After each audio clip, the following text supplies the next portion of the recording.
लाता है रजा उसको शफी जो मेरा गौस है और लाडला बेटा तेरा। मुअज़्ज़ज़ साहब इकराम, आशिक रसूल को समझने के लिए इश्क चाहिए। आशिक रसूल के कलाम को समझने के लिए वैसा ही इश्क पैदा करना पड़ेगा। आला हजरत ने जिस जोश के साथ, जिस इश्क के साथ नाते रसूल तहरीर फरमाई है, अगर उसी इश्क के साथ अगर आप समात करेंगे तो फिर इंशाअल्लाहुल अजीज आप खुद ही तड़प जाएंगे। ये कलाम में आला हजरत ने क्या फरमाया। मैंने कुरान मुकद्दस से जिस आयत मुकद्दसा की तिलावत का शरफ हासिल किया है, रब्बे कदीर इरशाद फरमाता है, वमा खलक़तुल जिन्ना वल इंसा इल्ला लियअबुदून।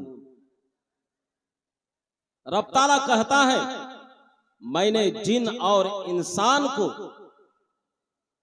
सिर्फ इबादत के लिए पैदा किया। अल्लाह ने इंसान को और जिनों को सिर्फ इबादत के लिए पैदा किया।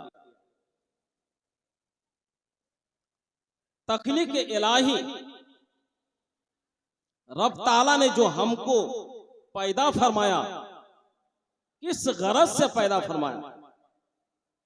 हर चीज की तख्लीक से पहले कोई ना कोई मकसद होता है।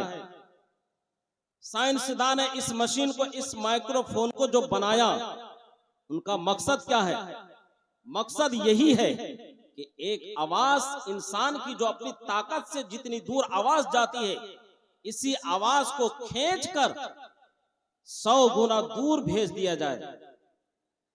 ये माइक की आवाज है। अगर मैं बगैर माइक के बोलूं तो मुमकिन है कि आखिर तक आप लोग सुन पाएंगे, इसी मजमा में मुकम्मल नहीं सुन पाएंगे।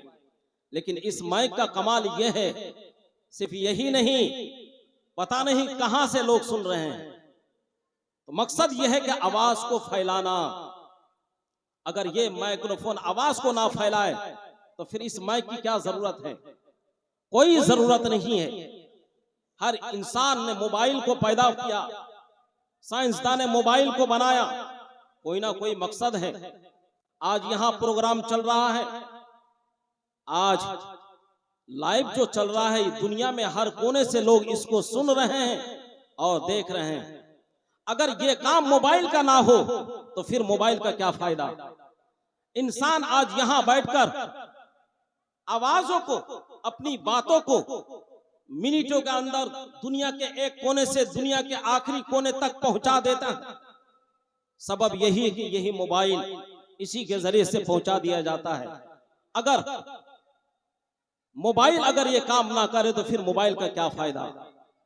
हर चीज की तख्लीक से पहले, बनाने से पहले हर इंसान कुछ भी बनाए उसका एक मकसद होता है। मैंने पूछा, या रब्बल आलमीन, तूने इंसान को पैदा किया, तेरा मकसद क्या है? या रब्बल आलमीन, तूने कायनात को पैदा किया, तेरा मकसद क्या है? जिनों को पैदा किया, तेरा मकसद क्या है? तो रब ताला का जवाब आता है, अमा खलक़तुल जिन्ना वल इंसा इल्ला लियअबुदून। मैंने जिन और इंसान को सिर्फ इबादत के लिए पैदा किया। अब समझ में आ गई बात कि हमें अल्लाह ताला ने क्यों पैदा किया? इबादत के लिए पैदा किया। अगर इंसान की फितरत यह है कि इंसान जिस चीज को बनाए उसके मुताबिक अगर वो काम ना करे तो तोड़ दिया जाता है।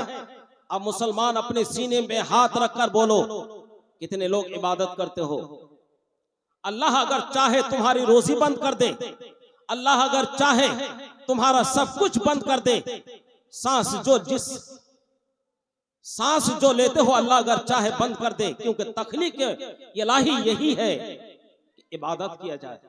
तुम इबादत नहीं करते हो, मुसलमान आज इबादत नहीं करते। अफसोस है मुसलमानों को जिस मकसद के लिए रब ताला ने पैदा फरमाया वो है इबादत, लेकिन आज इंसान इबादत नहीं करता, अड्डों की जगह पर अड्डागिरी करता है। अफसोस होता है मुसलमानों पर। आज मैंने देखा इस समाज में, जिस समाज में ये जलसा हो रहा है, 3 मस्जिदें जुमा की मस्जिदें हैं। कितने लोग नमाज पढ़ के आए हैं मुझे मालूम नहीं। मेरे ख्याल से, मैं अपने अंदाजे से बताता हूं, मेरी मस्जिद में 2 सफ़े नमाजें हुई, इतने लोगों की भीड़, अब बगैर नमाज पढ़े हुए आए हो यहाँ, और जब शब्बीर बरकाती नात पढ़ेंगे तो इतने उछल कूद करेंगे, पता नहीं कितने समझते हैं और कितने बड़े अपने आप को आशिक रसूल समझते हैं, मुझे मालूम नहीं। उनके कलाम को, उर्दू जबान को कितनी अच्छी तरह आप समझ लेते हैं, मुझे मालूम नहीं। लेकिन आपकी जज्बात से मुझे मालूम होता है कि आप उर्दू बहुत समझते हैं और बड़े आशिक रसूल भी हैं। अफसोस होता है मुसलमान, अल्लाह ताला ने तुम्हें पैदा किया है, इबादत के लिए तुमने नमाज नहीं पढ़ी है। अल्लाह ने तुम्हें पैदा किया रोजा रखने के लिए, तुम रोजा नहीं रखते हो। अल्लाह इबादत के लिए पैदा किया, अल्लाह तुम पर ज़कात फर्ज किया है, तुम मालिक के निसाब होने के बावजूद तुम ज़कात अदा नहीं करते हो। अल्लाह ताला ने तुम्हें माल और दौलत से नवाजा है, साहिब इस्तिताअत होने के बावजूद भी तुम हज को नहीं जाते हो। मुअज़्ज़ज़ सामिन किराम, अल्लाह ने माल और दौलत से नवाजा है। एक मुसलमान तड़प तड़प कर आज दम तोड़ देता है, भूख प्यासे से दम तोड़ देता है, उस मुसलमानों की तुम खैर खाही नहीं चाहते हो। उस मुसलमान, उस भूखे प्यासे के मुंह में एक लोकमा तुम खाना पहुंचाने के काबिल तुम नहीं हो। उस भूखे प्यासे मुसलमानों के मुंह पर एक जरा सा पानी पहुंचाने काबिल नहीं हो। मुअज़्ज़ज़ सामिन किराम, बताओ अल्लाह ताला ने जो तुम्हें जिस मकसद से पैदा किया, तुमने अल्लाह के मकसद में कितने कामयाब हुए हो। सोचो मुसलमानों, जलसा लाखों रुपया खर्च करके जलसा किया जाता है, फायदा क्या होता है? तमाशा बना दिया है लोगों ने जलसा जुलूस को, जलसों को तमाशा बना के छोड़ दिया है। लोग आते हैं, अपनी नफसानी ख्वाहिशात को बुझाकर चले जाते हैं, काम का कोई कुछ नहीं होता।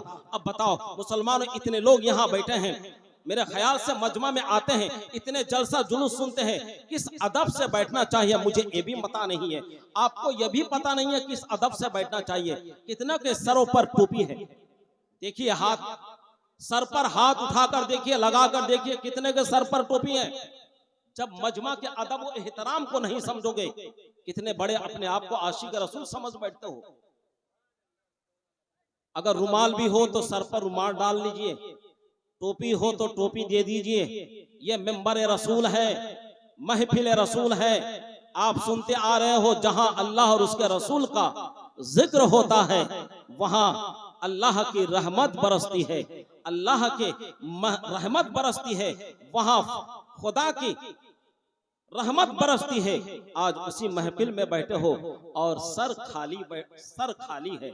अफसोस की बात है मुसलमानों, सोचो कुछ तो अदब व एहतराम तो सीखो। जलसा लाखों रुपया खर्च करके अगर बैठने का सलीका भी ना सीखो तो फिर क्या फायदा? कोई फायदा नहीं है, बेफायदा, बेमकसद। जिस काम के लिए इंसान का कोई मकसद नहीं होता है, वो इंसान आकिल तो नहीं हो सकता, जाहिल हो सकता है, अकलमंद नहीं हो सकता, बेअकल हो सकता है। इसलिए मुसलमानों, हर चीज का अदब व एहतराम होना चाहिए। मुअज़्ज़ज़ सामिन किराम, उर्दू बुझते पारছেন তো? মাথা এখনো খালি দেখছি আমি, মাথাতে টুপি লাগিয়েলেন, টুপি না থাকতে গেলে রুমাল যদি থাকে রুমালটা দিয়ে দেন। মাহফিলের আদব ও এহতরাম যদি এতটুকু না করতে পারি আমরা, তাহলে শব্বির বরকাতে নাচ শুনে আমরা কতটুকু নাচবো আমি তো দেখবো, আজকে কতটুকু বুঝবেন এটাও আমি দেখবো।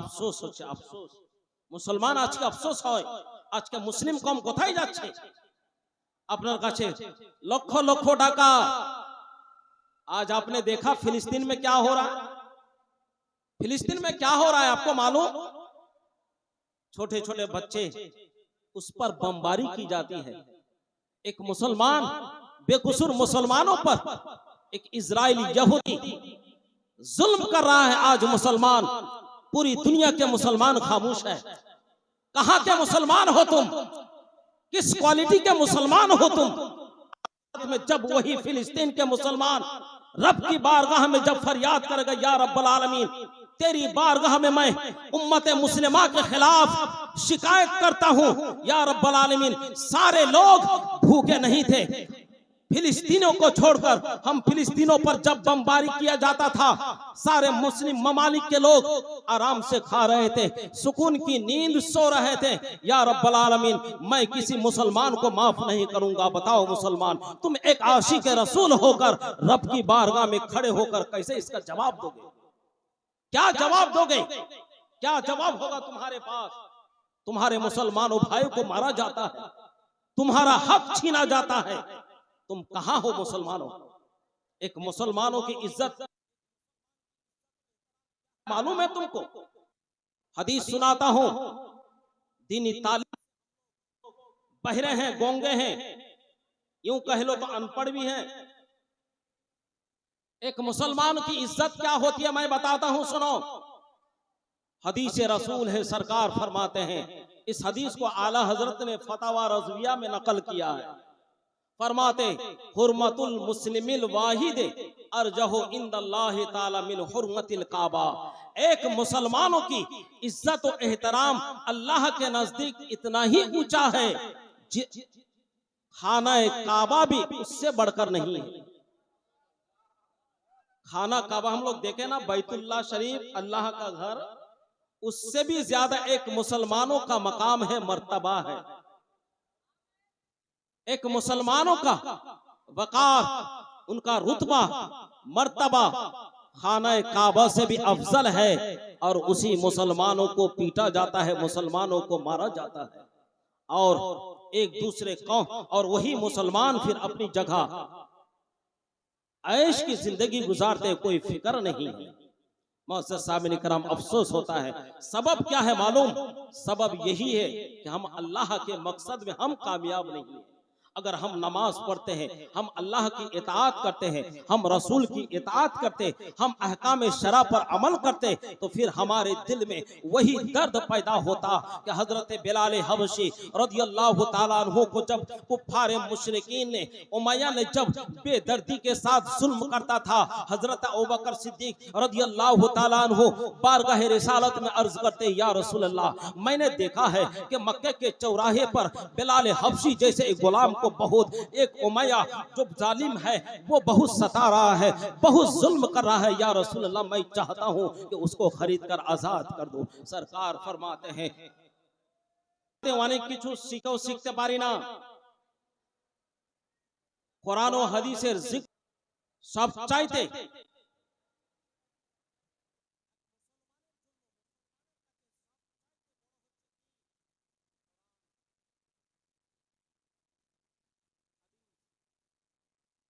कलाम इलाही, कलाम रसूल, इससे बढ़कर कुछ भी नहीं है। अहकाम शरा, आवाज आवाज মেহমান এসে মেহমানের শুনবেন, কিছুক্ষণ বলার সুযোগ দিয়েছে তো কিছুক্ষণ বলবো,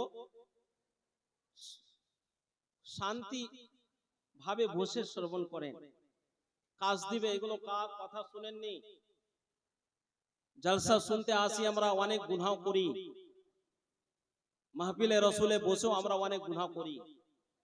যদিও জায়গাটা খুবই উত্তম, এখানে যেহেতু কোরআন ও হাদিসের আলোচনা হয়, তার মাধ্যমে আমরা গুনাহ করি। मसला सुनें, कुरान और हदीस से बढ़कर किस, कुरान और हदीस के सामने कुछ भी नहीं है। कुरान सबसे अफजल है, हदीस रसूल कुरान के बाद है। जब कुरान और हदीस का जिक्र हो, कोई भी साहिब आए, बुझते पारছেন तो, कुरान और हदीस का जब जिक्र हो, कोई भी साहिब आए, मैं नाम किसी का नहीं ले रहा हूं, कौन साहिब, कोई भी साहिब आए, जब कुरान और हदीस का जिक्र हो, कोई भी साहिब आए, कुरान और हदीस से बढ़कर उसका अदब और एहतराम जरूरी नहीं है। आज हम लोग एक रिवाज बना लिए, रिवाज बन चुका है, बाहर मेहमान आ रहे, जल्दी खड़े हो जाओ, क्या कुरान और हदीस से बड़ा है? बिल्कुल नहीं। कुरान और हदीस अव्वल है, वो अदब से आएंगे, अदब से बैठ जाएंगे।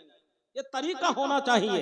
लेकिन आज मुकर्रिर तो तकरीर तो करते हैं, लोगों के अंदर जो खराबियां हैं उसकी तरफ तवज्जो नहीं देते हैं। जो आते हैं अपना तैयारी करके उसी को सुना के चले जाते हैं, आपको थोड़ा उछल कूद करा देते हैं और फौरन जन्नत तक पहुंचा के वो चले जाते हैं। आप भी खुश हो जाते हैं, वो भी खुशी खुशी चले जाते हैं। मुअज़्ज़ज़ सामिन करम, जन्नत मिलना इतना आसान नहीं है। बाहर से बहुत सारे मुकर्रिरों को देखा जाता है, सुना जाता है, वो आते हैं, आके फजीलत बयान करना शुरू करते हैं। फजीलत बयान करते करते इस जगह उस मकाम तक लोगों को पहुंचा देते हैं, सामीन को उस जगह तक पहुंचा देते हैं। मालूम होता है जन्नत करीब है, अब जन्नत में दाखिल हो जाओगे।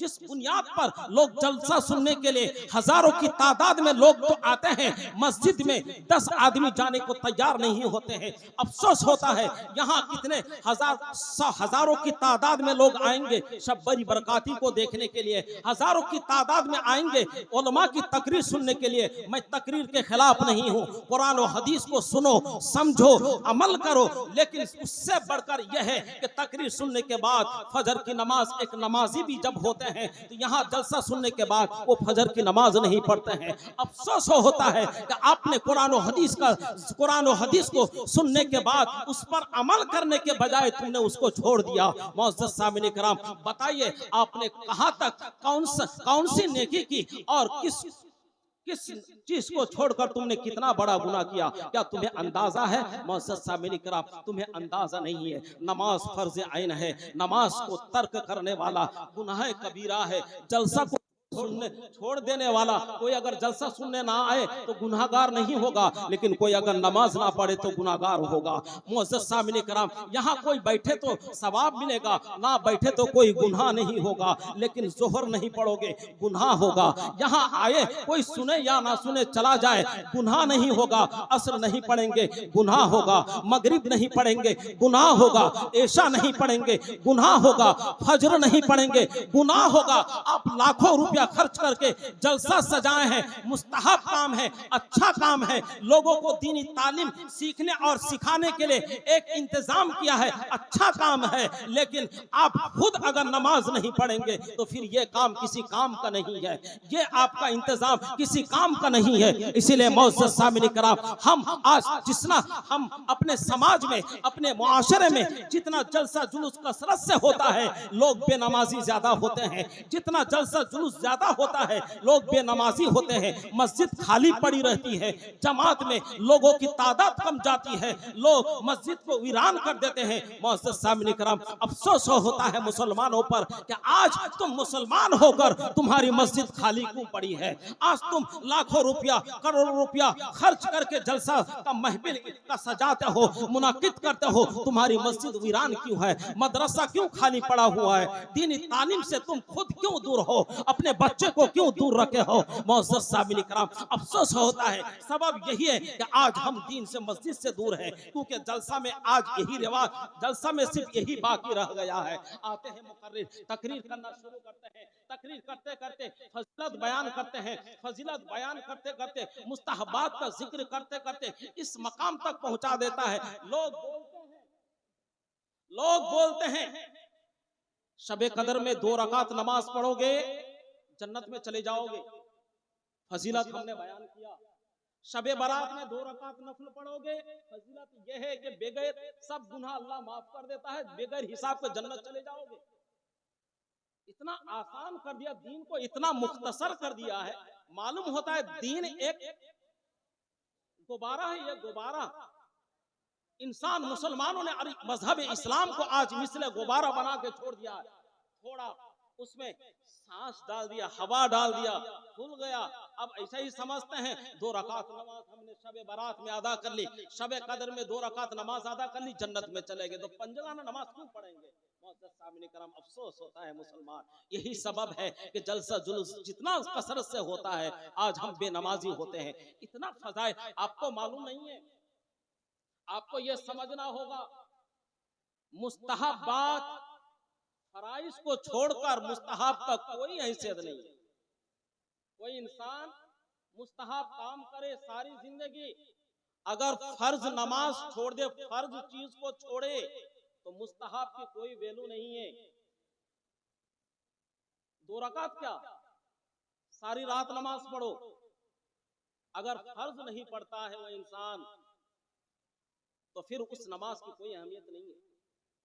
मुस्तहब तो एक अल्लाह को राजी करने के लिए एक जरिया, अहम जरिया है। एक मुत्तकी की ये मुस्तहबात को एक मुत्तकी अगर उस अंदाज में अदा करे तो उसके लिए बहुत मुफीद है, क्योंकि वो अल्लाह के अहकाम पर अमल करता है। अमल नमाज, रोजा, हज, ज़कात, अहकाम शरा पर अमल करता है। ये तो अल्लाह का हुक्म है तो करना ही पड़ेगा। मुस्तहबात अल्लाह का हुक्म नहीं है, अल्लाह को राजी करने के लिए जरिया है।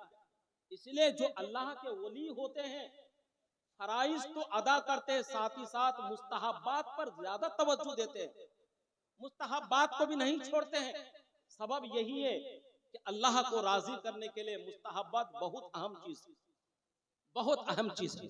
इसलिए मुसलमानों, नमाज पहले कायम करना होगा, फिर मुस्तहबात कीजिए, काम आए। हम लोग की आदत यह है कि हम मुस्तहबात करते हैं, फराइज को छोड़ देते हैं, फराइज को छोड़ देते हैं। इसीलिए हमारा हाल यह है कि हम मस्जिद को खाली रखते हैं, जलसा को पूर्ण रखते हैं, हम जुलूस में जल्दी निकलते हैं, भीड़ लगाकर इबादत गाहों को खाली रखते हैं। जो अल्लाह ने हुक्म दिया पहले उस पर अमल कीजिए, फिर मुस्तहबात पर अमल कीजिए। मौजूद सामने कराम, अल्लाह की मेहरबानी है कि अल्लाह तबारक व तआला ने हम सबको इबादत के लिए पैदा किया। हम इबादत नहीं करते हैं फिर भी अल्लाह ताला हमें रोजी देता है। हम अल्लाह की इबादत नहीं करते हैं फिर भी अल्लाह हमें खिलाता है। हम अल्लाह की इबादत नहीं करते हैं फिर भी हमें अल्लाह पिलाता है। हम अल्लाह की इबादत नहीं करते फिर भी अल्लाह ताला हमें सुकून की जिंदगी अता की है। मौजूद सामने कराम, तुमको सोचना चाहिए कि जिस रब की रहमत इतनी वसी है, जिस रब की रहमत इतनी कुशादा है कि हम अल्लाह की इताअत नहीं करते फिर खिलाते हैं, अल्लाह की इबादत नहीं करते फिर वो खिलाते हैं, अल्लाह की इबादत नहीं करते, अल्लाह ताला अपनी जमीन पर रहने के लिए हमें जगह अता की है। मौजूद सामने कराम, उस रब का शुक्रिया अदा करना चाहिए। आज से एक पैगाम लेकर जाओ मुसलमानों, तुम अपनी जिंदगी जितने भी गुजार चुके हो, इस जिंदगी को अल्लाह तबारक व तआला की बारगाह में, अल्लाह की बारगाह में नमाज में खड़े हो जाओ। अल्लाह की बारगाह में अपने इस सर को, इस पेशानी को सजदे में रखो। सजदे में रखकर अल्लाह की बारगाह में, इस आंखों से तुमने दौलत के लिए आंसू बहाया है, इस आंख से आपने बहुत सारी मुसीबतों को देखकर झेलकर उस आंखों से आंसू बहाया है। मौजूद सामने कराम, लेकिन जिंदगी में जो अल्लाह के अहकाम के खिलाफ तुमने जिंदगी गुजारी है, जितने गुनाह किए हो, इस गुनाह के लिए रब की बारगाह में अपना पेशानी झुकाओ और इस आंखों से 2 कतरा पानी बहाओ। रब की बारगाह में तौबा करो खुलूसियत के साथ और रब से इल्तिजा करो, या अल्लाह मुझसे गुनाह हुआ है, मुझसे खता हुई है, या रब्बुल आलमीन मैंने तेरे अहकाम पर अमल नहीं किया है, तेरी इताअत नहीं की है, तेरे रसूल की इताअत नहीं की है, या रब्बुल आलमीन मुझे माफ फरमा। मैं तौबा करता हूँ कि या अल्लाह इसके बाद तेरे अहकाम को तर्क नहीं करूंगा, जो तूने हुक्म दिया है उस पर अमल करूंगा। रब ताला की रहमत जोश में आएगी, कहेगा बंदा तूने खुलूसियत के साथ तौबा किया है, तूने मेरी बारगाह में अपनी आंखों से 2 कतरा पानी छलकाया है। ऐ मेरे बंदे, तुम मेरी बारगाह में तौबा करते हो, मैं अल्लाह रब्बुल आलमीन, मैं गफूरुर रहीम हूँ, मैं तुम्हारी तौबा को कबूल करता हूँ, तुम्हारी जिंदगी के सारे खताओं को माफ करता हूँ। अल्लाह माफ करेगा, लेकिन इबादत के जरिए से आपको तौबा करना होगा। तौबा कीजिए, बगैर तौबा के कुछ नहीं होगा। गुनाह बहुत कर चुके हो। मौजूद सामने कराम, आज देश के हाल के बारे में आप जानते हो, मुसलमान सिर्फ इतना जानते हैं वक्फ की जमीन जायदाद को मुसलमानों से छीन लिया। मैं बताऊं आपको वक्फ किसे कहते हैं, आपको मालूम है? वक्फ क्या है आपको मालूम? आप सिर्फ इतना समझते हैं कि हमारे बुजुर्गों ने जो जमीन दिया है मुसलमानों के लिए, बस वही वक्फ की जमीन है, बस इतना ही समझते हैं। क्या शरीयत में, इस्लाम में वक्फ इसी को कहा जाता है? नहीं मुसलमान, नहीं, जो तुमने सोचा है गलत सोचा है। आज मैं बताऊं कि वक्फ किसे कहते हैं। मैं शुरुआत इबादत से इसलिए किया कि आज आप मुसलमानों के अंदर जो एक रूह है, रूह ये मर चुकी है। बस ये जिस्म के लिए, जिस्म को बाकी रखने के लिए जो रूह एक सांस ले रहे, बस इतना ही बाकी है। इंसान की इंसानियत मर चुकी है। मुअज़्ज़ज़ सामने करा, मैं आपको बताऊं कि वक्फ किसे कहते हैं। वक्फ कहते हैं, मिसाल के तौर पर मैं समझाऊं, एक जमीन है ये, एक जमीन है ये, मैंने इस जमीन का मालिक मैं हूं। मैंने इस जमीन को मुसलमानों की, जो यतीम हो, गरीब हो, या आइंदा जो भी मुसलमान आएंगे, उनके मुस्तकबिल की खुशहाली के लिए इस जमीन को मैं वक्फ करता हूं। तो शरीयत में वक्फ कहते हैं कि इंसान जब किसी जमीन को वक्फ करता है तो उसकी मिल्कियत से वो जमीन निकल जाती है और उसका मालिक सीधा अल्लाह का हो जाता, अल्लाह हो जाता है। उस जमीन पर हक सिर्फ अल्लाह का होता है। अब कोई इंसान वक्फ करने वाला ये भी नहीं कर सकता कि मैंने ये जमीन दिया है, तुम मुझे आंख दिखा रहे हो, नहीं कर सकते हो, तुम दे चुके हो, अब तुम मालिक नहीं हो। इसका मालिक अल्लाह है। इसका मालिक कौन है? अल्लाह है। अब बताओ मुसलमानों, सोचो, जो हुकूकुल्लाह को छीनना चाहे, एक मुसलमानों के दिलों में क्या गुजरना चाहिए।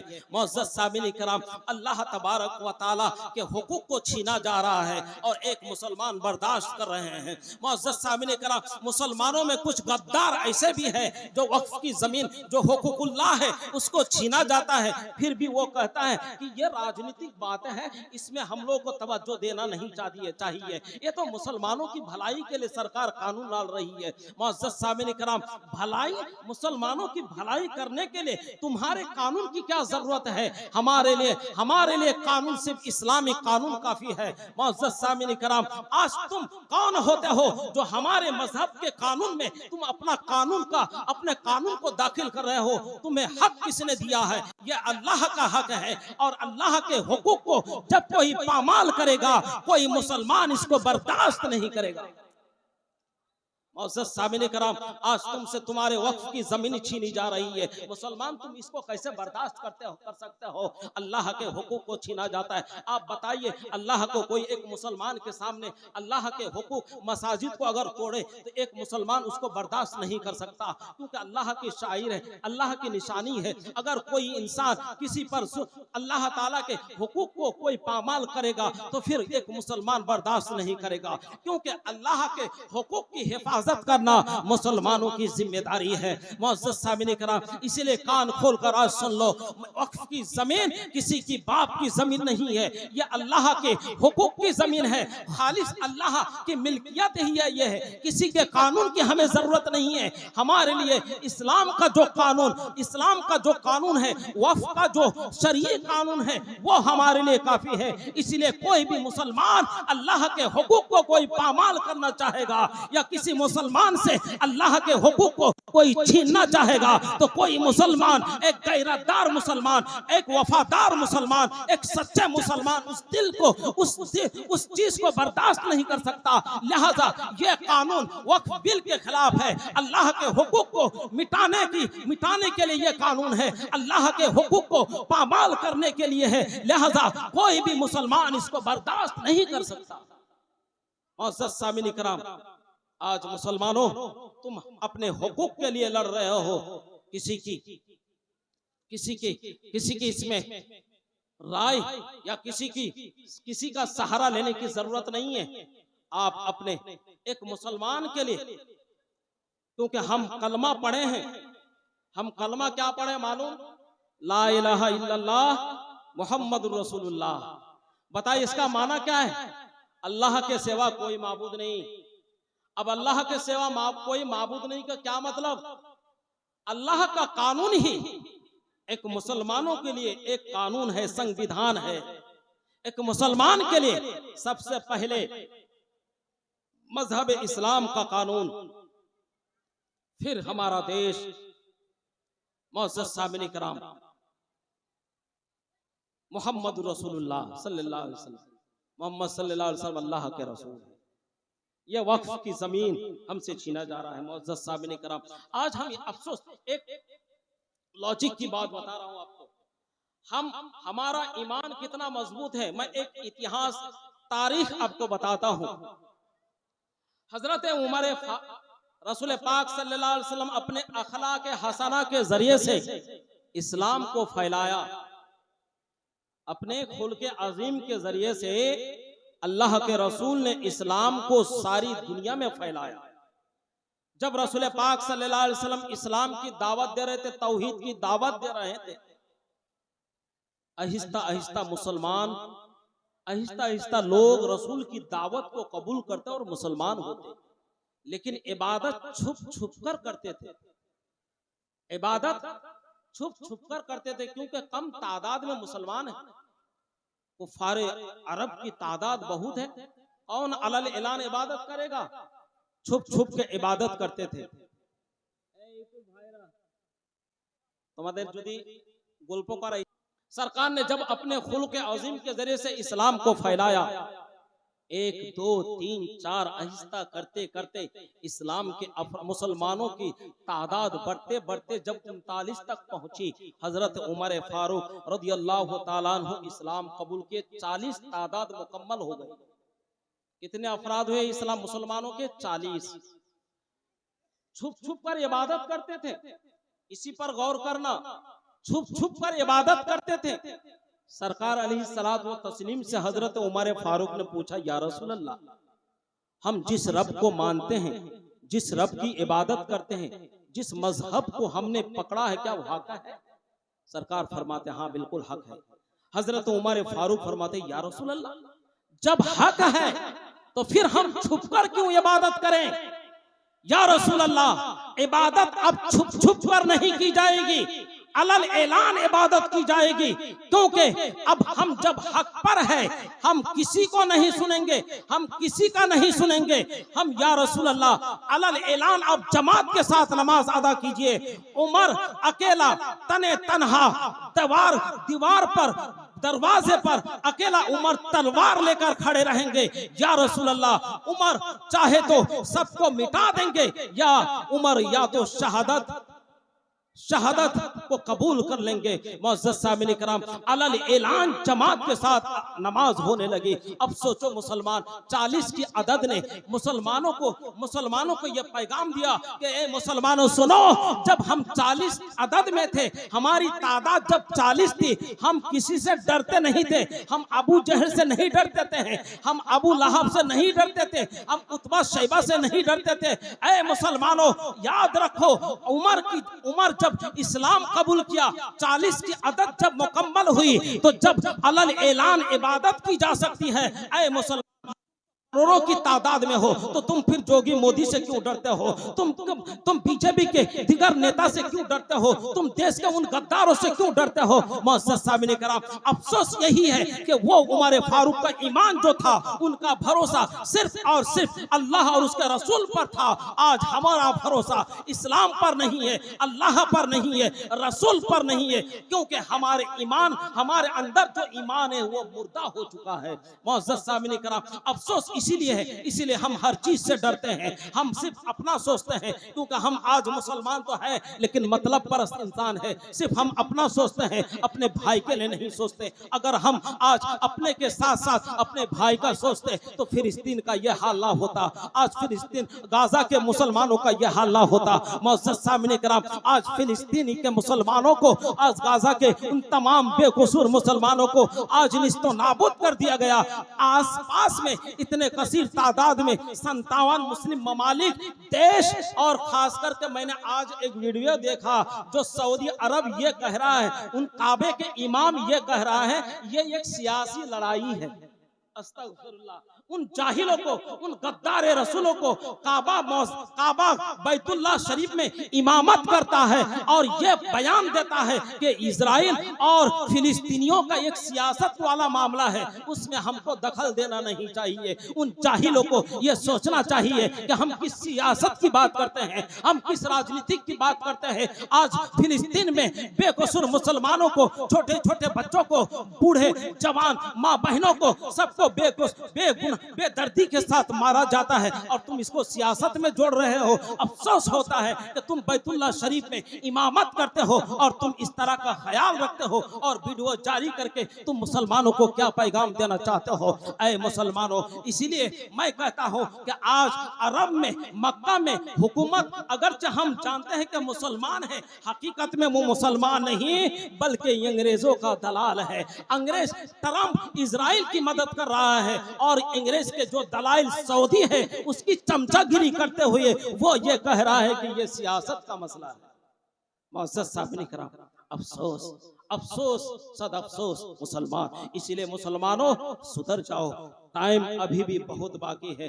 अगर आप अब भी नहीं सुधरोगे, सिर्फ अब भी नहीं अगर सुधरोगे आप, तो फिर कब सुधरोगे? एक वक्त ऐसा आएगा, आज तुमसे छीना जा रहा है। पहले 3 तलाक तुम्हारी शरीयत में दखल दिया, तुम्हारे मजहब इस्लाम में इस्लाम के कानून को पामाल किया, तुमने उसको बर्दाश्त कर लिया। आज वक्फ बिल हुकूकुल्लाह को तुमसे छीन लिया, आज तुम खामोश अगर रहोगे, इसी तरह तुम्हारे असल जो जड़ों को काट दिया जाएगा। आखिर में तुम ऐसे ही, आखिर तुम्हारे जब जड़ को काट दिया जाएगा तो फिर तुम ऊपर से सिर्फ हरा भरा दिखाई तो दोगे, लेकिन तुम्हारे अंदर वो हिम्मत नहीं होगी, वो ताकत नहीं होगी। इसलिए मुसलमानों, नमाज की पाबंदी किया करो, नमाज पढ़ो, शरीयत के पाबंद हो जाओ, मजहब इस्लाम को समझो, इस्लाम क्या है उसको समझो। जिस रब को तुमने एक माना है, जिस रब की इबादत करते हो, करना चाहते हो, उस रब को पहचानो, उस रब का खौफ दिल में पैदा करो। मुअज़्ज़ज़ साहब इकराम, जिस नबी से मोहब्बत करते हो, दावा करते हो, उस नबी से सच्ची मोहब्बत करो। कुरान कहता है, या अय्युहल्लज़ीना आमनुत्तकुल्लाह हक्का तुकाती वला तमूतुन्ना इल्ला व अंतुम मुस्लिमून। ऐ ईमान वालो, अल्लाह से डरो और उस वक्त तक ना मरो जहां तक कि तुम कामिल मुसलमान हो जाओ। मुसलमानों, अभी भी टाइम है, अल्लाह ने ये सांस जारी रखा है, बाकी रखा है, इसीलिए अब भी तुम अपने ईमान को मजबूत करो, पक्का मुसलमान हो जाओ। पक्का मुसलमान होने के लिए जरूरी है कि तुम अरकान इस्लाम की पाबंदी करो, नमाज की पाबंदी करो, रोजे की पाबंदी करो, हज व ज़कात, अल्लाह ने अगर तुम्हें इस्तिताअत दिया, माली के निसाब बनाया है, तो उस पर अमल करो। मुअज़्ज़ज़ साहब इकराम, हुकूकुल्लाह को समझो, हुकूकुल इबाद को समझो। मुअज़्ज़ज़ साहब इकराम, अपने ईमान को मजबूत करो, कुरान करीम की तिलावत किया करो। कुरान ये रूहानी ग़िज़ा है। इंसान दुनियावी ग़िज़ा जो खाते हैं, ये दुनियावी जिस्म के लिए, वो मुज़य्यन करने के लिए, ताकतवर बनाने के लिए ये दुनियावी ग़िज़ा ये तो काम करता है, लेकिन रूह को मजबूत करने के लिए वो है अल्लाह की इताअत करना, रसूल की इताअत करना। जब तुम इबादत करोगे, नमाज पढ़ोगे, रोजा रखोगे, हज व ज़कात करोगे, कुरान करीम की तिलावत करोगे, तो फिर तुम्हारी रूह मजबूत होगी, तुम्हारा ईमान मजबूत होगा, तुम्हारा हौसला बुलंद होगा, तुम्हारा जज्बा बेदार होगा। इसीलिए मुसलमानों, अब भी टाइम है, होशियार हो जाओ और अपने ईमानी जज्बा को बुलंद करो। मुअज़्ज़ज़ साहब इकराम, एक बार रसूल पाक सल्लल्लाहु अलैहि वसल्लम की बारगाह में दरूद पाक का हदिया निछावर करे, पढ़िए अल्लाहुम्मा। अल्लाह ने हमको जब पैदा किया, एक वक्त हम कब तक रहेंगे दुनिया में, अल्लाह ने वो भी मुकद्दर कर दिया। अल्लाह ने मुकद्दर कर दिया वो भी कि हम कब तक दुनिया में रहेंगे। 1 साल, 2 साल, 3 साल, 10 साल, 20 साल, 40, 50, 60, 70, 80, अल्लाह ने जितना मुकर्रर किया है उतने ही तक हम रहेंगे। मुसलमानों एक चीज और याद रखो, एक बार मरना है, बार बार नहीं। अल्लाह ने जिसको जान अता की है वो एक ही बार मरता है। इसलिए कहा जाता है कि ईमान वाले एक बार मरते हैं और बुज़दिल जो होते हैं वो बार बार मरते हैं। ईमान वाले जो होते हैं वो जिंदगी अल्लाह ने अता की, मौत मुकर्रर रखा है तो एक ही बार वो मरते हैं और वो भी शहादत की मौत मरते हैं। और बुज़दिल जो होते हैं, गद्दार जो होते हैं वो बार बार मरते हैं, वो बार बार मरते हैं, बार बार मरते हैं। इसीलिए मुसलमान हो, एक बार आपको मरना है, बार बार नहीं। अल्लाह ने जो जिंदगी अता की है वो तो जिएंगे, हर हाल में जिएंगे। अल्लाह ने आपके मुकद्दर में जितना माल दौलत रखा है वो आप जितना रोजी आपकी किस्मत में मुकद्दर में अल्लाह ने रखा है वो तो आप खाएंगे पिएंगे। आपका रिज्क कोई नहीं खा सकता, कोई नहीं खा सकता, कोई किसी का रिज्क खा नहीं सकता। आप खाएंगे लेकिन टाइम जब होगा आपको मरना भी है। जब मरेंगे तो महशर के मैदान में आप सबको जमा होना पड़ेगा, महशर में जमा होना पड़ेगा, रब की बारगाह में खड़ा होना पड़ेगा। मुसलमानों सोचो, हम दुनिया में कितना अपनी इज्जत का कितना ख्याल करते हैं, सोचा है आप अपनी इज्जत का कितना ख्याल करते हैं? बेहद ख्याल करते हैं, बेहद ख्याल करते हैं। कितने लोग हैं दुनिया में, आप एक समाज में रह रहे हो, यहां रहकर इतने लोगों की जब आप परवाह करते हो, कयामत के दिन तो सारी उम्मतें वहां जमा होंगी रब की बारगाह में, वहां फिर तुम्हारा क्या हश्र होगा। मोअज़्ज़ज़ सामिन कराम, अफसोस होता है, एक वीडियो और मैंने सुना, अफसोस हुआ, बहुत आंखों से आंसू आ गया सुनने के बाद। फिलिस्तीन, हम सब देखते हैं, मोबाइल हम सबके पास, फिलिस्तीनियों का जो हाल अभी है हम लोग देख रहे हैं। फिलिस्तीनी एक आदमी ने कहा, अल्लाह की बारगाह में मैं तमाम उम्मते मुस्लिमा के खिलाफ शिकायत करूंगा, मैं किसी मुसलमान को माफ नहीं करूंगा, किसी भी मुसलमान को मैं माफ नहीं करूंगा। आपको मालूम होना चाहिए एक मुसलमान का एक मुसलमान पर हक होता है। आज हम तमाशा देखते हैं, उस तमाशाई को देखकर हम कभी मुस्कुरा लेते,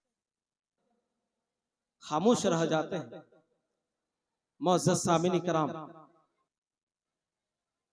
जब इंसान की इंसानियत का आम हो जाए तो फिर जिहाद फर्ज हो जाता है, जिहाद फर्ज हो जाता है फी सबीलिल्लाह। इस उम्मत को फैलाने के लिए नबी ने कितनी तकलीफें बर्दाश्त की आपको मालूम। इसी उम्मत को बनाने के लिए रसूल पाक सल्लल्लाहु अलैहि वसल्लम ने मक्का को छोड़ा, इसी उम्मत को फैलाने के लिए, मुसलमान बनाने के लिए रसूल पाक सल्लल्लाहु अलैहि वसल्लम ताइफ गए।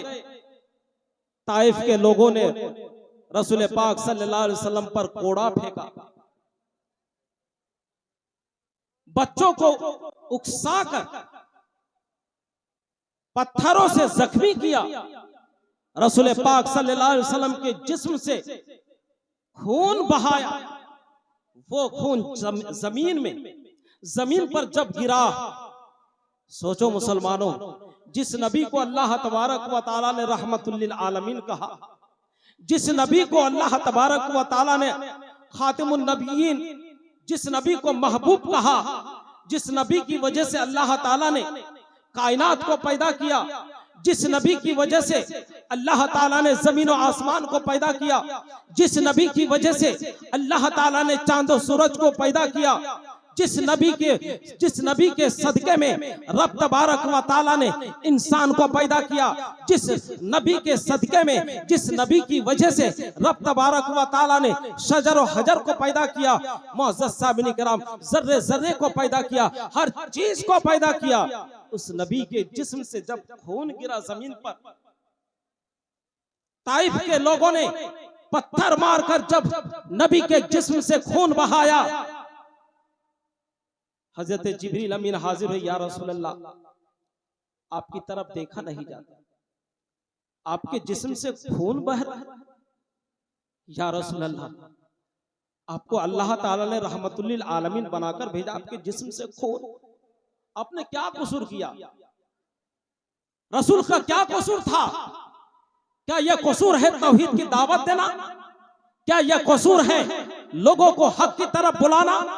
क्या यह कसूर है एक अल्लाह की, जिसने सारी कायनात को पैदा किया, उसकी पहचान कराना? यह कसूर है? जब कसूर नहीं है तो ताइफ वालों ने पत्थर क्यों फेंका? अरब वाले ने, कुफार अरब ने मुस्तफा जब नमाज पढ़ते थे पीठ पर ओझड़ी क्यों डाला, कोड़ा क्यों डाला? मुअज़्ज़ज़ सामिईन किराम, कसूर क्या था? कसूर यही था ना? तुम इसको कसूर समझते हो कि तौहीद की दावत दी? कसूर यही समझते हो कि लोगों को अमन और सुकून का पैगाम दिया, तौहीद का पैगाम दिया, मजहब इस्लाम की तरफ दावत दी? ये कसूर है? मुअज़्ज़ज़ सामिईन किराम, हज़रत जिब्रील फरमाती, या रसूल अल्लाह, अगर आप इजाजत दे, इस पहाड़ को उठाकर मैं उन ताइफ वालों को पीस दूं, अगर आप इजाजत दे या रसूल अल्लाह, मैं इस पहाड़ के जरिए से इन ताइफ वालों को पीस दूं। सरकार फरमाते, नहीं जिब्रील, अल्लाह ताला ने मुझे बदला लेने के लिए नहीं भेजा, मुझे रहमतुल लिल आलमीन बनाकर भेजा। अगर मैं बदला लूं, अगर मैं लोगों से इंतकाम लूं, तो फिर मैं किसे दावत दूंगा? अल्लाह एक है, मैं अल्लाह का रसूल, मैं किसे दावत दूंगा? नहीं जिब्रील, ये लोग मुझे समझा नहीं है, इसीलिए मुझे पत्थर मारा है, मुझ पर कोड़ा फैला है, मुझ पर कोड़ा फेंका है, छोड़िए, ये जब मुझे पहचान जाएंगे तो ऐसा नहीं करेंगे। मुअज़्ज़ज़ सामिईन किराम, रसूल पाक सल्लल्लाहु अलैहि वसल्लम ने इस उम्मत को फैलाने के लिए, इस उम्मत को बचाने के लिए अपने बदन से खून भी बहाया है। मुअज़्ज़ज़ सामिईन किराम, आज रसूल पाक सल्लल्लाहु अलैहि वसल्लम ने इस उम्मत को बचाने के लिए जंग वहूद में दंदान मुबारक को भी शहीद किया है। आपको मालूम है रसूल पाक सल्लल्लाहु अलैहि वसल्लम ने इस उम्मत को बचाने के लिए खंदक खोदा है। खंदक मालूम? आज हम लीडर हो जाते हैं तो लोगों के सामने पैदल चलने को अपने तौहीन समझते हैं। आज हमारा ये हाल हो गया हमारे लीडरों का, हम यहां से पैदल जाएंगे तो हम इसको तौहीन समझते हैं। हम ये कहते गाड़ी लेके आओ, पैदल कैसे जाएंगे? हदीस पढ़ो, बुखारी की हदीस है, सरकार अलैहिस्सलातु व तस्लीम सहाबा के साथ जब जंग के लिए खंदक खोदते थे, खंदक खोदते थे, मुअज़्ज़ज़ सामिईन किराम, सहाबाए किराम भी अपने फावड़े से, ये तो मिट्टी की जमीन नहीं है, वो जमीन पथरीली जमीन है, कितनी मेहनत होगी, सहाबा भी उठाते हैं। सरकार अलैहिस्सलातु व तस्लीम भी साथ में कभी रेत को उठाकर बाहर फेंकते हैं, कभी सरकार खुद उस रेत को उठाते हैं फिर बाहर फेंकते हैं। यह है लीडर का आलम। आज हम कैसे लीडर तैयार करते हैं जो पैदल चलने को खुद की तौहीन समझते हैं। मुस्तफा ने क्या हमें पैगाम दिया है, क्या सिखाया, उम्मत को क्या सिखाया? खंदक खुद हुजूर ने खोदा है। सरकार अलैहिस्सलातु व तस्लीम भूखे प्यासे पेट में पत्थर बांध के खंदक खोद रहे, किसके लिए? हमारी बका के लिए, हमें बचाने के लिए खंदक खोद रहे हैं, पेट में पत्थर बांधे हुए हैं, भूखे प्यासे रसूल सरकार अलैहिस्सलातु व तस्लीम थोड़ा क्यों झुके थे मालूम? उम्र की वजह से नहीं, तक को खोदने में जो तकलीफें हुई थी इस वजह से कमर झुक गया था, कमर झुक गया था। पैगंबर आजम ने आपकी बका के लिए, उम्मत को बचाने के लिए इतनी मेहनतें, मशक्कतें तकलीफें बर्दाश्त की, आज मुसलमान तुम किस जगह पहुंच गए हो, तुम्हारा हाल क्या है? अगर रसूल पाक सल्लल्लाहु अलैहि वसल्लम को क्या यही चेहरा दिखाओगे? क्या मुस्तफाज़ान रहमत सल्लल्लाहु अलैहि वसल्लम की बारगाह में इसी तरह तुम खड़े हो जाओगे उनके सामने? क्या यही जवाब दोगे, या रसूल अल्लाह हमें वो ताकत नहीं थी, यही कहोगे?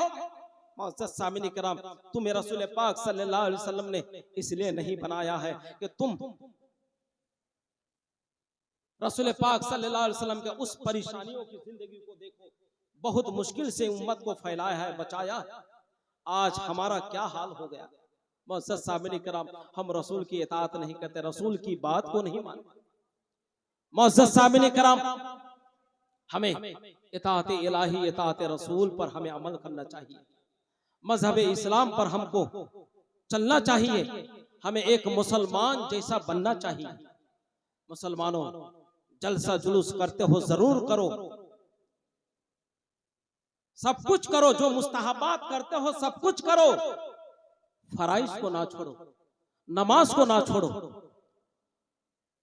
हज को ना छोड़ो। अगर अल्लाह ने इस्तिताअत दिया है, ज़कात मालिक के निसाब हो तो ज़कात अदा किया करो। रोजा का महीना आए तो रोजा रखा करो। नमाज नहीं पढ़ोगे, ज़कात नहीं दोगे, रोजा नहीं रखोगे, हज नहीं करोगे, मुस्तहबात के पीछे दौड़ते फिरते रहोगे, कुछ भी नहीं होगा। कयामत के दिन पर मुंह पे मार दिया जाएगा, जाओ लेके ये इबादत, तुम्हारे इन मुस्तहबात की क्या जरूरत है, हमें कुछ भी जरूरत नहीं है, मुंह पर मार दिया जाएगा। आपको सोचना चाहिए। आप क्या सोचते हो? रसूल पाक, आज हम लोग क्या करते हैं, बोले हमारी ताकत नहीं, हम दुआ करते हैं बस। दुआ से अगर काम चलता, 313 बस सहाबे रसूल थे बद्र में। मुस्तफाज़ान रहमत सल्लल्लाहु अलैहि वसल्लम ने तो बड़ी मशक्कत के साथ 313 मुसलमान तैयार किए थे। लड़ाई के लिए क्यों तैयार हो गए? दुआ करते, या रब्बल आलमीन, वो मुश्किल में हो, या अल्लाह इन काफिरों को निस्तो नाबूद कर दे। रब की बारगाह में अगर रसूल हाथ उठाकर दुआ करते तो दुआ कबूल होती, क्योंकि नबीन मुरसलीन जो होते हैं मुस्तजाबुद दावत होते हैं, जो दुआ करते अल्लाह की बारगाह में फौरन कबूल हो जाती है। ऐ मुसलमानों, रसूल ने दुआ नहीं की, पैगंबर आजम ने दुआ नहीं की, जंग के लिए तैयार हो गए। क्यों? हम सिर्फ दुआ के लिए हैं। मुसलमान सिर्फ आज दुआ के लिए है। कुछ मुसीबत आए दुआ करो, कुछ हो जाए दुआ करो, तुम्हारे हुकूक को छीना जा रहा है दुआ करो, तुम्हें मारा जा रहा है दुआ करो, तुम्हें कुचला जा रहा है, तुम्हारे दीन इस्लाम की अलल ऐलान तौहीन की जाती है, तुम कहते हो दुआ करो। हम क्या करेंगे? 313 होकर रसूल पाक सल्लल्लाहु अलैहि वसल्लम ने दुआ नहीं की। क्या हम रसूल से बढ़कर हैं? क्या हम सहाबी से बढ़कर हैं? क्या हमारा ईमान सहाबा से बढ़कर ईमान मजबूत है? नहीं। तो फिर सहाबा ने तलवार क्यों उठाई? मुस्तफाज़ान रहमत ने तलवार उठाने की इजाजत क्यों दी? सरकार ने तलवार क्यों उठाई?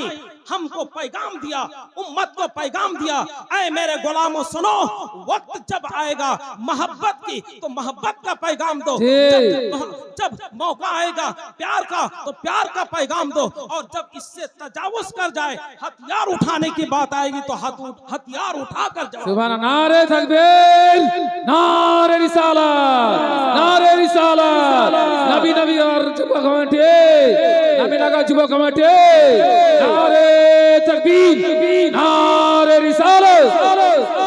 मुअज़्ज़ज़ सामिन इकराम, ये है पैगाम रसूल। जंग वहूद में रसूल पाक सल्लल्लाहु अलैहि वसल्लम ने अपने दंदान मुबारक को क्यों शहीद किया? क्या जरूरत थी? मालूम है आपको, जंग वहूद में 70 सहाबा शहीद हुए थे। 70 सहाबा शहीद हुए थे। एक सहाबी को एक सहाबा बनाने के लिए रसूल ने कितनी मशक्कतें उठाई, और एक जंग में 70 सहाबी को काफिरों ने पीस दिया था, तलवारों से काट कर पीस कर दिया था, काट दिया था। रसूल पाक सल्लल्लाहु अलैहि वसल्लम क्यों शहीद करते? इतने सहाबी को क्यों शहीद करते? दुआ करते हमारी तरह अगर हम जैसा अगर होते, साहबा अगर हम जैसा होते तो रसूल की बारगाह में फरियाद करते, या रसूल अल्लाह हम क्यों लड़ेंगे, ये तो तादाद में ज्यादा है, या रसूल अल्लाह हिम्मत नहीं, आप दुआ कर दीजिए ताकि ये खत्म हो जाए, अल्लाह ताला इसको खत्म कर दे। दुआ करते नहीं मुसलमान, रसूल ने दुआ नहीं की, जिहाद किया, जंग किया, साहबा शहीद हुए। आज हम क्या कर रहे हैं? सिर्फ दुआ। इफ्तार हो, इफ्तार की पार्टी करो, दुआ करेंगे। तुम्हें मारा जा रहा है, तुम्हें कुचला जा रहा है, तुम्हारे हुकूक को पामाल किया जाता है, मुसलमान तुम कहां हो? आज कहां हो? दुआ की दुनिया से निकलो, अपने अंदर ईमानी जज्बा पैदा करो, जैसा जज्बा साहबा का जज्बा था। 313 गर्चे बदर में थे, लेकिन अल्लाह तबारक व तआला पर इतना मजबूत और ठोस भरोसा था, पैगंबर आजम पर ऐसी ही मोहब्बत थी, बस एक इशारे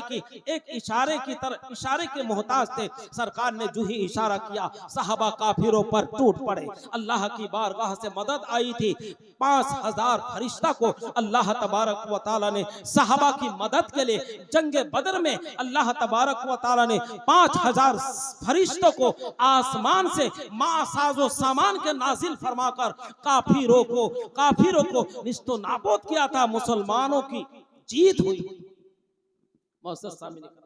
मुसलमानों की जीत हुई थी।